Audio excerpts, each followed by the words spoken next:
and welcome to Accountants Lounge. I'm Ashley Ford. This is Dawn Patton. We're two friends who happen to own accounting firms. It might be how we met, but we're on a goal to share what we've learned with others in the accounting industry and just share the real behind growing virtual accounting firms. So today we're going to be talking about an extension of our hiring episodes that we've been sharing. We're going to talk about the actual job posting itself. This is the first time your potential employee, your new potential team member, is going to be seeing this role and what's involved in the role, what's involved in joining your team. So we feel like it's kind of their first eyes on your business on the employee side of things. It's a really important touch point. So Dawn, share with us a little bit about what you actually put in your job posting that has helped you bring on the amazing team members that you have. Yeah.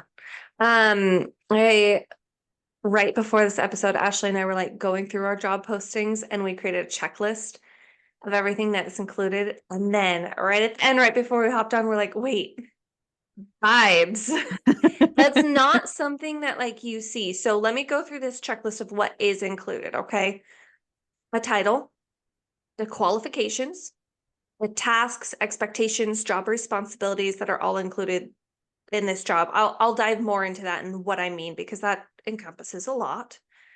Location, contractor versus employee, specify it because job Don't assume boards are they gonna know. get everyone. Yeah. Culture. I actually write out the culture in my job postings and then including the compensation and benefits. So that's like the checklist of things. But before we dive into that, I'm going to go back to this vibes chat real quick because as Ashley said, this is like the first, this is essentially like a website, the landing page for Yeah. prospective team members. And just as you want your website to be a reflection of you and your business and what you do for your clients, that's what you want with this job posting too. Now typically with a job posting, you can't add like different colors and branding and everything to evoke different emotions. And there's not going to be beautiful pictures to showcase and give like really Attract them in that portray, way. well, Yeah. like portray any feelings. Like pictures are a great way to portray feelings without putting words to it. And so job postings though are only words. So a little bit more pressure on you to make sure the words match. But a tip for that is to make sure that you continue to use your brand voice. A Yeah. lot of times your brand voice is going to be your normal voice. I find that that's easiest for me, though sometimes people's brand's voice are a lot more corporate or a lot more laid back. And so it's not how you normally speak. So keep that in mind. But essentially, we want to make sure that we're using our brand voice even in the job posting, which if you're just going to Google and Yeah. taking a job post and then cutting and pasting in your own answers to that, likely not going to have your voice. So what I would recommend doing, this is like a little tip from Dawn is, hey, go grab a job post if that's how you need to start, just so you make sure that you're answering all these questions in a job post. Fill it in with your right answers. And now I want you to pretend you have an imaginary friend in the room with you. You walk in and you want to tell them more about this job and talk it out loud. Now, it might sound ridiculous, but y'all who work from home, don't tell me you don't talk to yourself sometimes. We all do it, okay? I'm just gonna be here to normalize it. I will admit I do it a lot. So talk it out loud and like pitch this and start talking about the job Yeah. and what parts of the job now when you're talking about maybe maybe you look over the benefits package and you start talking about that more in depth. Well, write it out as if it's your own words on the page now and elaborate on that, because if you feel like you need to elaborate it in person to this imaginary friend that's in the room with Yeah. you, go elaborate that on the post too. Yeah, I do the exact same thing. I write it out like I'm actually talking to someone because you're going to have more of your voice shine through and it's going to feel more natural. It's going to sound more natural than if you it's very tempting to just pull one from online, plug in your duties and your pay and post it. And like Dawn said, if you want to pull one from online to get the outline, that's great. That gives you a starting point, but then make sure you're putting it all in your own words.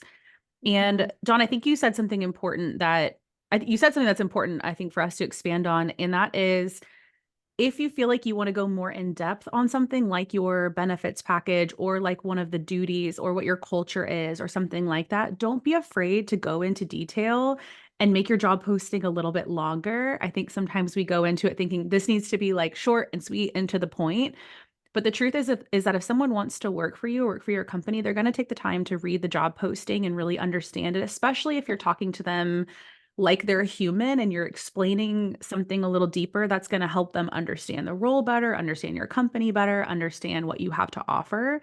So don't be afraid to go into detail if it feels natural as part of that conversation.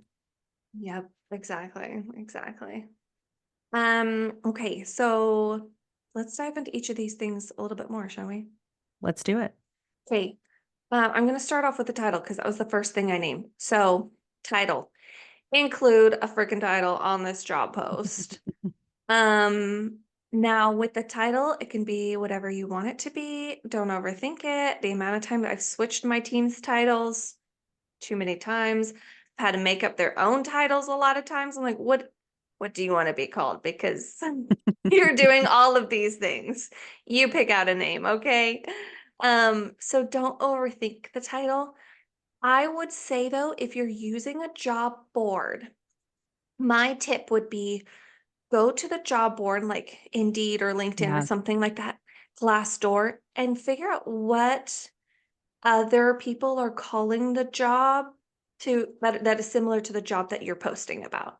Because, for example, in our firm, we call all of our bookkeepers account managers because they're doing much more than just bookkeeping. They're fully managing this person's account, yeah, answering questions, looking at some of the tax stuff, um, payroll, sales tax. It's not just the bookkeeping. So we call them account managers. If I were to post account manager on a Yeah. job board and I'm looking for a bookkeeper, it's not going to attract the right kinds of people.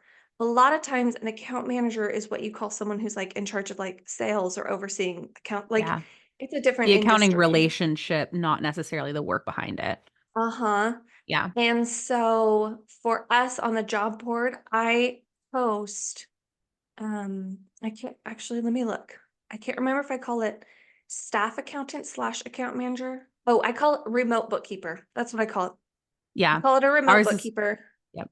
And then in the description, I write remote bookkeeper slash account manager. And I write, we call all of our bookkeepers account managers because you do so much more than the bookkeeping. Here are some of the tasks and job like or job responsibilities that we expect you to manage. So Yeah. like I go into that and explain that in the job description, but I make sure that the title is going to resonate with the people who I'm trying to call. Yeah, absolutely. Like if you can imagine someone going into a job board and they're scrolling through titles, you want yours to be something they know is what they're qualified for, that they can do, and they're going to click on it to then see more and then apply. So same thing as if you have a business where you have really creative names for everything and it's like some fun name like the sunshine manager. I don't know, whatever. If you've got fun names, that's wonderful for internal. And you could even explain that in your job posting. But I would make your title like the position that you're hiring for that someone else would know that they were qualified for, that they would resonate with and say, okay, that's actually the job I'm looking for. Yes. Yep. This is the one Well, part you might not bring all the fluffiness of your brand voice in and just get straight into like what it is that you're hiring for is in that title so that you make sure the right people are clicking on your posting. yeah. Yeah. You don't want to confuse them with a cutesy title or maybe I should say it like too branded of a title, too niche of a title. Yeah. So let it be what will resonate with others. And then in the description, you can explain like, this is what your title will actually be called, Sunshine Yeah. Manager, and this is why. Yeah.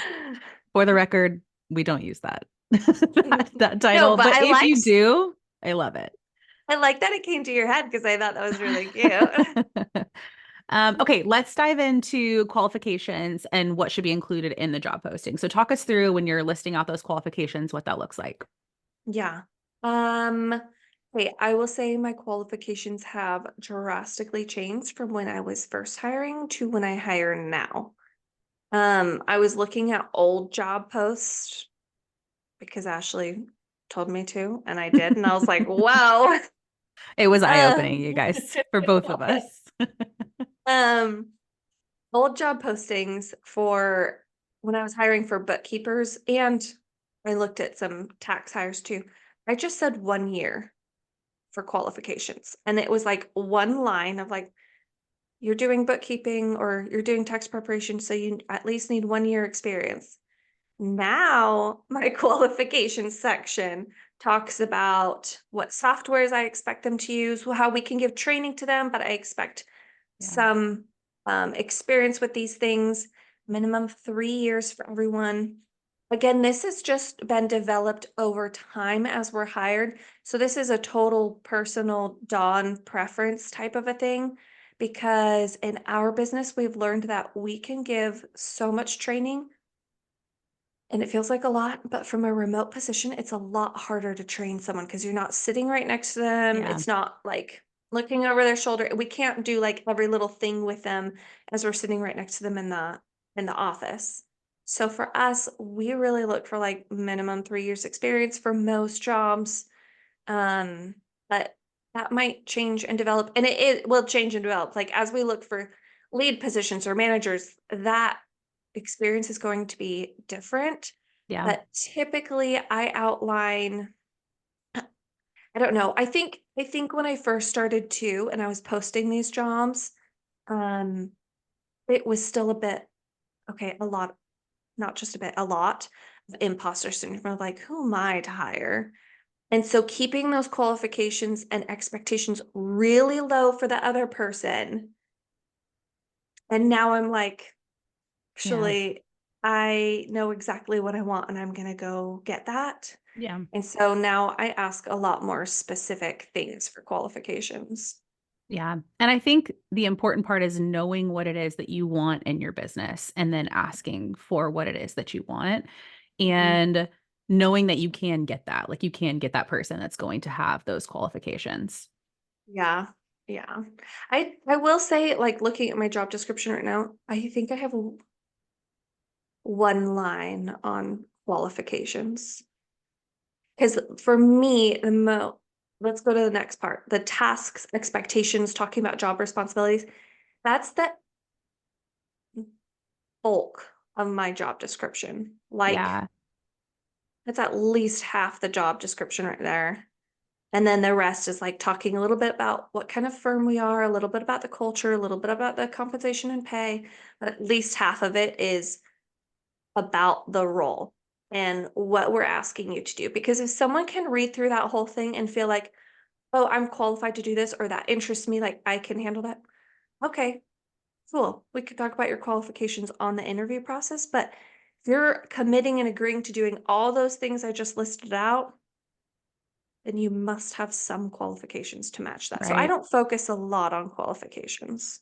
And ours has a note in there that says it's a bonus if you have experience in these areas, or like it's a Yeah. bonus if you are X, Y, and Z. If not, we'll train you. So it lets them know Yeah. like, hey, if you do have these things, you're going to be a super attractive candidate to us. So apply because we want to talk to you. And if you don't, that's okay too. If you fit everything else that we're looking for, we can train you on these areas. So don't be afraid to share that too. If you feel like I know exactly what I need, but these are the compromises I would be willing to make on this part of their experience. Yeah. And kind of one of our workarounds similar to that is in the role when we're talking about the job responsibilities, I say things like, um, basic knowledge of taxes is expected. So you can answer questions like, can I write this off or something? And I write like what's expected of you Yeah. versus qualification of at least 3 years doing this. Like, Yeah. no, just this is your expectation. Can you meet it or not? Whether you had 1 year experience or 5 years doing something similar, I don't care. Someone with 5 years might not be as good as someone with 1 year. I just need Yeah. someone who can do this thing over here. Yeah. And one other thing I want to say too on qualifications, and I think this is really going to take us into like the tasks and their expectations, is whenever you're creating a job description, it's really important that you know how much time you or your firm has the capacity to do training Yeah. and what you're willing like the amount of time you're willing to spend and what kind of tasks they're going to be working on that will require training. So like if this is your first hire, you might be comfortable bringing someone on who doesn't have a lot of experience because maybe they're going to start in data entry that's super easy to review and you're going to have the time to go in and review and train them as they go. They're going to start small and build up. Like you're going to have maybe you're deciding that for this first hire, I want to have the time to be able to hire someone who's greener and I can train them up as we go. Or maybe you're like, I'm hiring because I need someone to hit the ground running and know what they're doing. So I'm going to need them to have more work experience. Or if you have a firm that has a team going already and you're looking to add and you know that you need someone to jump in and start taking on clients and you're not going to have the time to take them from being super green to a more experienced bookkeeper, again, you're going to need some of those qualifications might be a little bit more important. So you might want to highlight more of those in the qualification section of your job posting. Yeah. Yeah, totally. Yeah. And again, I think that takes us into the tasks that they're going to do because every job posting is going to look a little bit different, but it is important to highlight. You guys know in the accounting field, I think sometimes it can feel generic, like the task that we're asking them to do. If you say, I need you to be able to manage accounts receivable, for example, Mm. there are a lot of people who have worked in different roles who have they've worked in an accounts receivable department and that's what they've done, but they probably don't have the like bookkeeping side of things experience. And so it's really getting into the nitty-gritty of like what tasks are they actually going to be doing in your business. So Dawn, talk us a little bit through about what your tasks and expectations section looks like. Yeah. Now that you say that, I'm like really curious what your answer is going to be on this, on your job responsibility section. But our job responsibility section, it's bullet points because there's so many different things.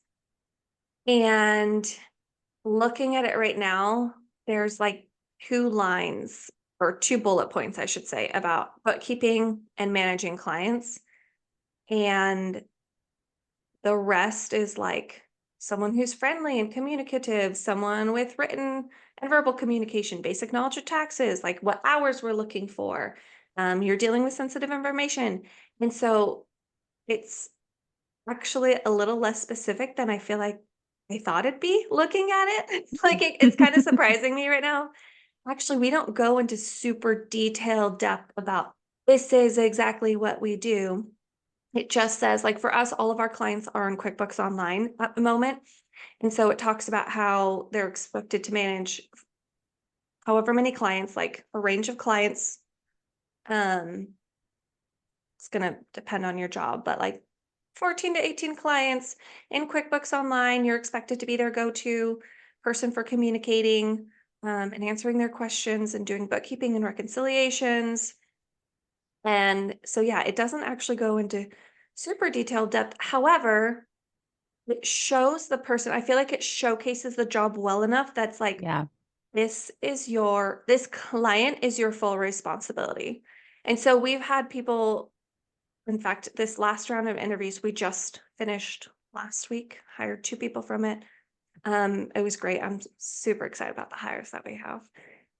Kind of bummed I'm at this level of business where I don't personally get to work with some of these people that we bring on because I'm like, dang, you're cool. I want to work with you. But anyway, side note. But we got so many people saying, like, we would hop on the interview and ask, like, so do you have any questions for us? And people were like, the job description was so detailed that I really Yeah. don't feel like I do.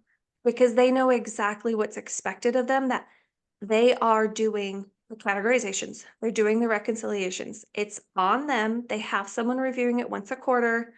Um, they're the go-to contact person. They need to know enough about taxes to answer questions, but then they also have help. It talks about how some training will be provided, talks about how they will manage payroll, sales tax.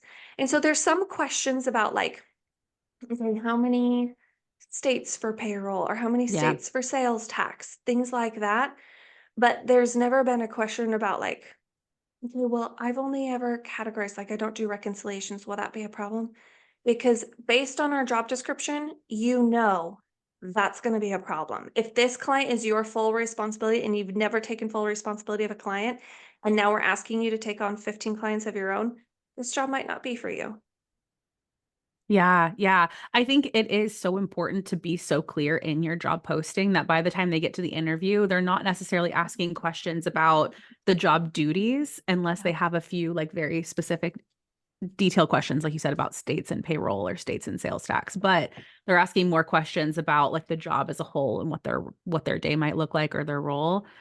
Yeah, that's Um, exact those are, like, the only types of questions we get of, like, "Okay, so on a day-to-day basis, are you telling me what to do, or because I've right. been assigned, I get to, like, be in charge of my own schedule?" And just clarifying some of those things. Basically, people already know what the answer is. Usually, they give it in their question that they're asking, but they're just confirming that, like, "Okay, so this is what I got from Getting the some job clarification. description. Is that right?" And so, yeah, it's been really nice that our job posts are at this point now where we're getting people who are applying who feel they are qualified, who are excited and eager to do the work, and they're ready to commit and like do this. It's we're not going to throw surprises at them of curveballs of like, oh yeah, you thought you were just doing this for one client? Psych, it's Yeah. 15 or something. Like, nope, it's listed out right here for you. But Yeah. how detailed is your job? Yeah, I was just pulling it up and looking at it again. So we have a section that says job responsibilities will include, and that's where it gets into the nitty gritty. And there's like maybe 8 bullet points. And that goes through like you're going to be the one categorizing and reconciling and balancing everything. If they have accounts payable or accounts receivable, you're managing that. But then we have a paragraph before that, and we have another one after. And the one before it talks about they're expected to be a great communicator, have attention to Mhm. detail, like more of the like style of person that we're looking for that is going to have these. That's again kind of a mix of like the qualifications and tasks and responsibilities is that you are going to be fully in charge of this. So we need to be able to trust that you can manage this client as a whole. And then we have a Yeah. section that's on client communication. So it talks about how you are going to be the account manager of this client. They will be fully your responsibility. So you will be the one in constant communication with them. And so they're kind of getting it like sandwiched in there. They're getting a little bit on Uh-huh. the front end, a little on the back end, and then in the middle is like more of the nitty gritty. Like here's the hot points of what you're going to do for close every month, or like you might be running payroll for your client, things like that. Yeah. I love that.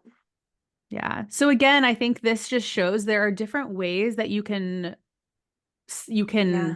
format your job posting, but it's just important to make sure that it's coming from your voice, that it's helping them get an understanding of like who you are and what your business is about. Yeah. And for any of our listeners, Ashley and I hire very similar people when we're hiring for the bookkeeping position. Yeah. In fact, she sent me some people before I've sent her some people, but Yeah, it's we've shared candidates because they've just been an mhm. awesome fit and for whatever reason it wasn't the right time or whatever. So we're like, please hire Yeah. this person. They are amazing. Yeah. Um, Yeah.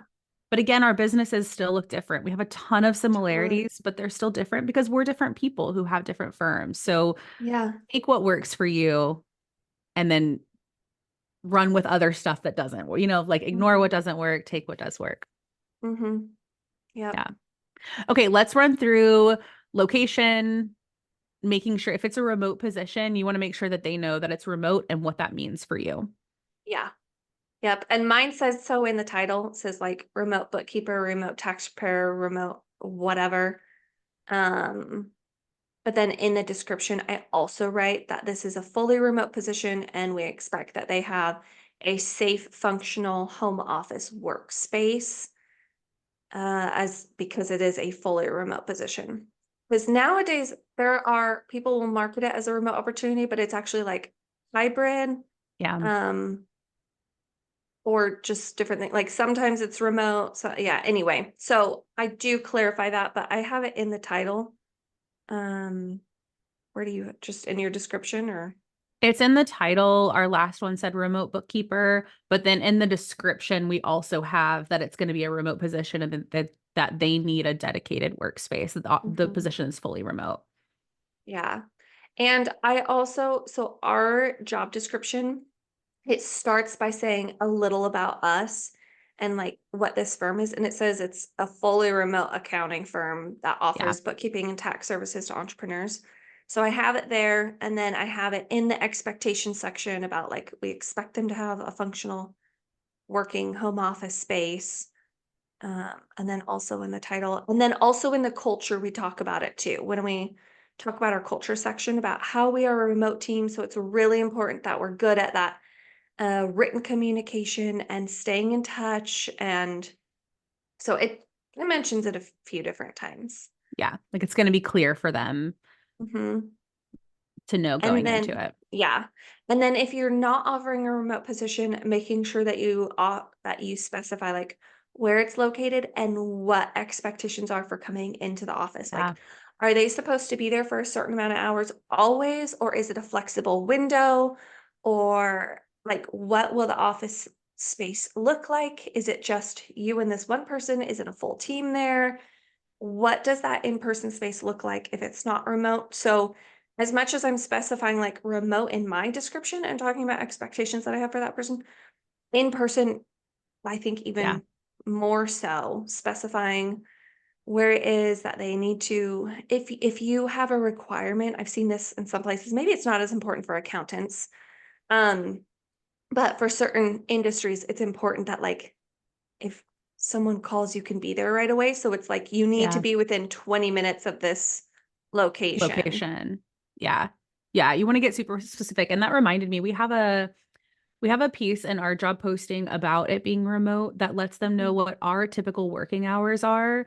And that's when all team and client meetings will be held. So it says like they need to be able to be available during those hours for team and client meetings, even if they are working in odd hours, early in the morning, late in the evenings, on the weekends. We do have people that can do that, but it says work schedule can be flexible, but working hours, meaning team meetings and client communication, are from 9 a.m. to 5 p.m. Central Time. And our office is fully remote so that they know I need to at least have some flexibility or time in my schedule during those hours. I need to add that into mine. That's, yeah, thanks. Consider it added. We go over that in the interview, but Yeah. I mean, might as well throw that into the job description too. But yeah, we talk about that in the interview of sure, it's a flexible position. However, there are some times when these are the hours you need to be working. But yeah, might as well add that to the job Yeah. description. So That way thanks, you don't Ashley. get somebody. And Don and I already decided we're going to record another episode of what not to put in your job posting Yes. because we both have had, they're cringy. Okay, we'll just say it. Um, but I did have someone that thought they could just do something else during the day and then just work this job in the other hours, like in Yeah. evenings, weekends, mornings. And I was like, no, we do need you to be available during the day. It doesn't mean you Yeah. have to be sat at your computer 9 to 5, but you do need to be available. So I think it's important, again, setting clear expectations from the beginning. Hmm. Yeah. Um, Anytime I post a part-time remote position, I get a lot of those applicants. yeah, yeah. Okay, let's talk contractor versus employee. I think Yeah. Dawn mentioned this in the beginning. You're going to get all different types of applicants whenever you post these roles. So if you just got to post what it is that you're looking for to help other Mhm. people understand this role is for me or it's not for me. Yep. We can have a whole other episode about knowing if you're hiring a contractor versus employee, but essentially this comes down to legals. Yeah. As an accountant, I hope you're familiar with contractor versus employee, but some people are brand new and they're not, or they've never done payroll, or they're more CFO, or anyway. So I understand that this might not be a concept that all accountants understand. Ashley and I can talk more about this. I feel very passionately about this subject.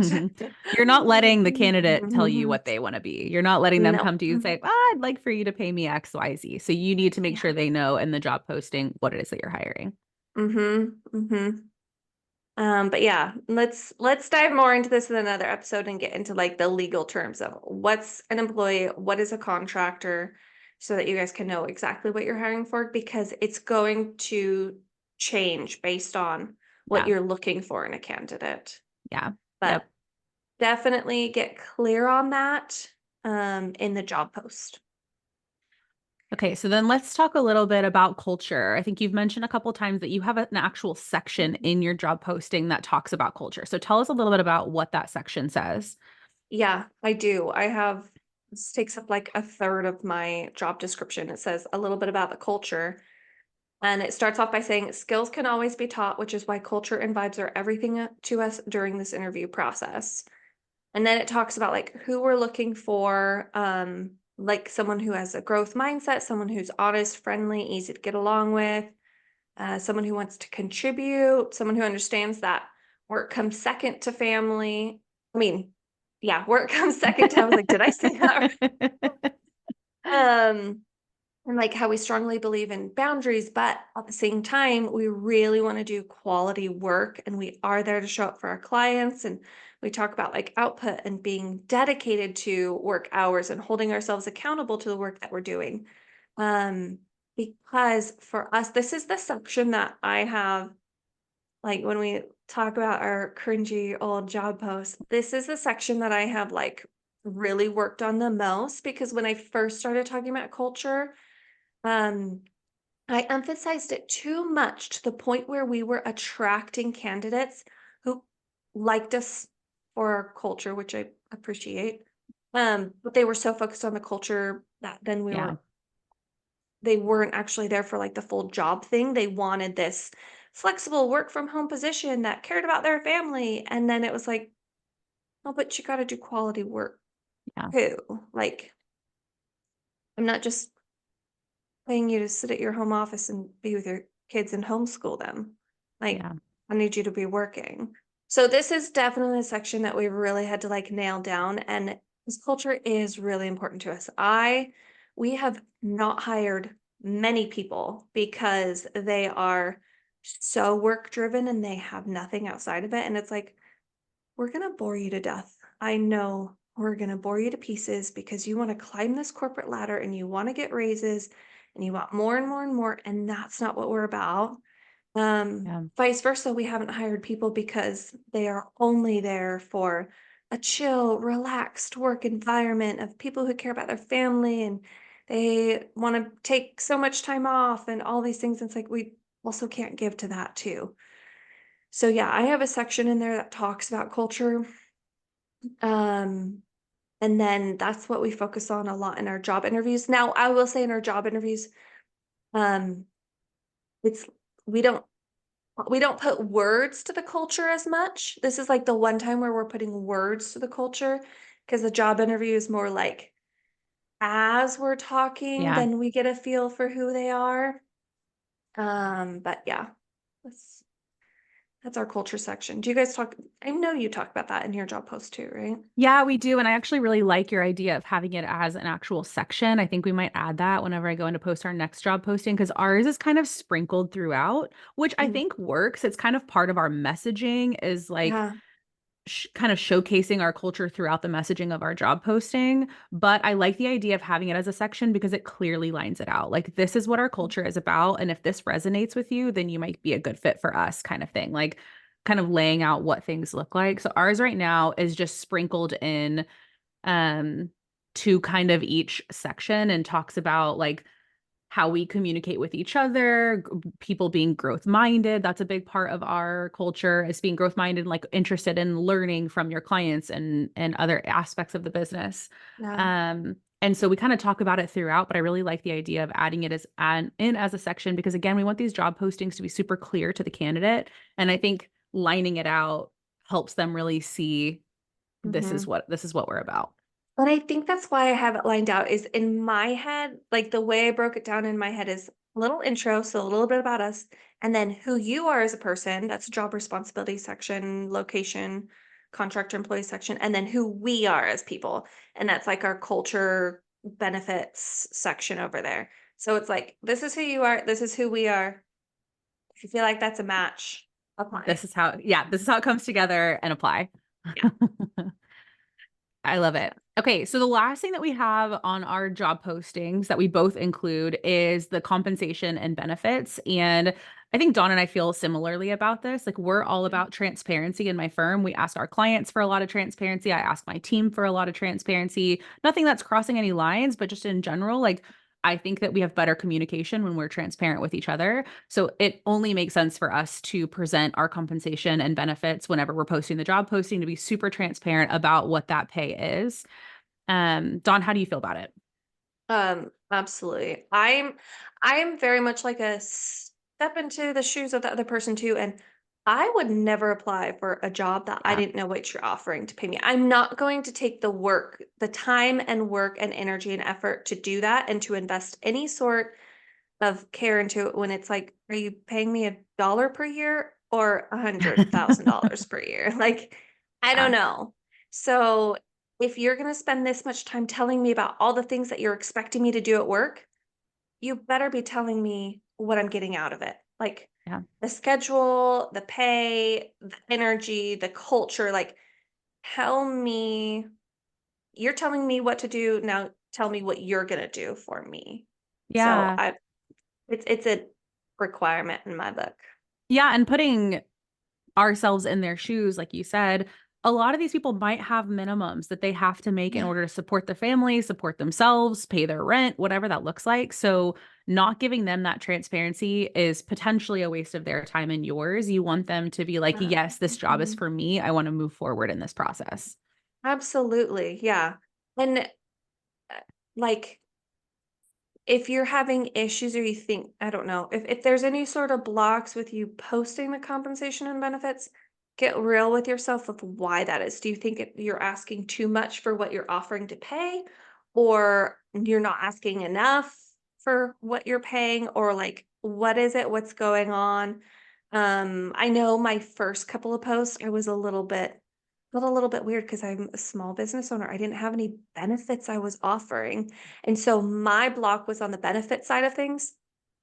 Come to realize the whole job description is Yeah. listing all of the benefits that they're Yeah. getting. I just wasn't viewing those things as benefits, like the work from home, the Yes. flexibility, the culture, the education. We we're very education oriented. So the education we're pouring into everyone. Um, like, all of that, I did not see that as benefits because 'cause I'm just over here thinking, "Well, I don't have health insurance and 401(k)s that I'm offering." Yeah. Those are not the only 2 benefits in a benefits package, and so for me, I was like, fine to post pay, but the benefits, I felt weird. Anyway, I'm over that now that I had that realization. But, like, take time to think about it. If it feels weird to you, sit with it because it's a you thing, not a job post thing. I could not agree more. Like we said when we were looking back at our previous job postings, it's just so interesting to see the transformation that has come from my first job posting to what we share now and the confidence that shines through that job posting, Yeah, feeling really confident in what we're looking for because we have amazing teams that thrive in what we have to offer. So we know that what we have to offer is amazing, but just know whether it's your first hire or your next hire and you have a team of people, like be confident in what it is that you offer people and what you can afford to pay them. And be have that confidence shine through in your job posting. yeah, yep. All right, Dawn, is there anything else you want to share when it comes to your job posting, things you think absolutely need to be included? I don't think so. I'm hesitant to say that because like, do I have more? But no, I feel like we covered a lot of really good stuff. Do you have anything else? No, I think that's it. I think we talked about the vibes about 100 times on this Mhm. episode because we both feel like that's important to have your messaging and your brand and your voice kind of shine through your job posting while you're hitting all the really important topics as well. Yeah. Yep. Okay, actually I did think of one thing. Shoot, let's hear it. Okay, so with this job post that we're talking about like the official big job post. You and I covered a lot of things to include in this job post. And my brain is going to Donna 5 years ago, who I posted my first job post Mm, on an Instagram story.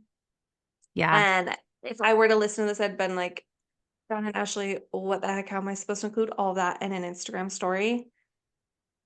Okay, keep in mind, this is like evolved over time. And this is where Yes. Ashley and I are at now in our job postings. Because we've gotten super clear on what it is that we want to hire. When I was first hiring, I didn't have clarity on all of these things. Yeah. So everything that I wanted could be covered in one Instagram story slide. Like 5 bullet points, done. That was all I knew I wanted. Okay. Now there's like 5 lines just for the intro paragraph. So we've evolved, we've changed, we've gotten a lot more specific. Um, so keep that in mind. That part of this is going to be an evolution. Yeah. Other thing too is you can always post this to like a Google form or have it like if you don't want to use an official job board and you want it to be linked somewhere, but you want to go into more in depth than what you can do on one simple Facebook story, a post to like friends and family telling them that you're hiring, Yeah. you can have something linked to take them to this more descriptive place. So, I love that because we do talk a lot about using your network when it comes to bringing team members on. So don't feel like you have to make a super lengthy post on social media or a super lengthy email out to your network to let them know you're hiring. You can have something on the back end. And to yeah. Dawn's point about being okay with your whole hiring process and specifically the job posting, since that's what we're talking about today, evolving. I think a lot of us in our industry are perfectionists. Please do not put off hiring for months on end just because you're trying to make sure that your job posting is the most perfect job posting it ever could be. And if you need a little bit of reassurance, go find our episode that we're about to record on what our first job postings look like and what not to include in a job Yeah. post. Like, there are some really cringy things that I said and did, and that is totally okay. Like, even looking back, even though I'm like, oh, why did I say that? I'm still so proud of the evolution of what my hiring process looks like now. So don't let like that perfectionist side of you hold you back and think, okay, well, they said it has to have all of these things, so it needs to have all of these things. Mhm. Put out something that you feel good about and then tweak it on your next round. Yeah, just do the best you can with the information you have right now, and then let it evolve over time as you gain more and more insight and information into you, your business, your firm, your processes, the people you're hiring. Like, let yourself be okay growing. Yeah. Yeah. Absolutely. That's the theme of these episodes, I think, is just being okay with the growth and building a Mhm. business that truly reflects who you are and what you want it to be. So, on that note, anything else you want to share on any last minute thoughts? I'm Okay, good this amazing. time. Okay, perfect. Well, thank you guys for joining us on another episode of Accountants Lounge. We're so happy that you're here. Um, join us behind the scenes. We're sharing behind the scenes of our business, but we also want to see behind the scenes of yours. So join us in our free Facebook group. There's so many people that share really amazing questions and thoughts in there. So come join and catch our next episode. We're so excited to keep chatting with you, and we'll see you next time.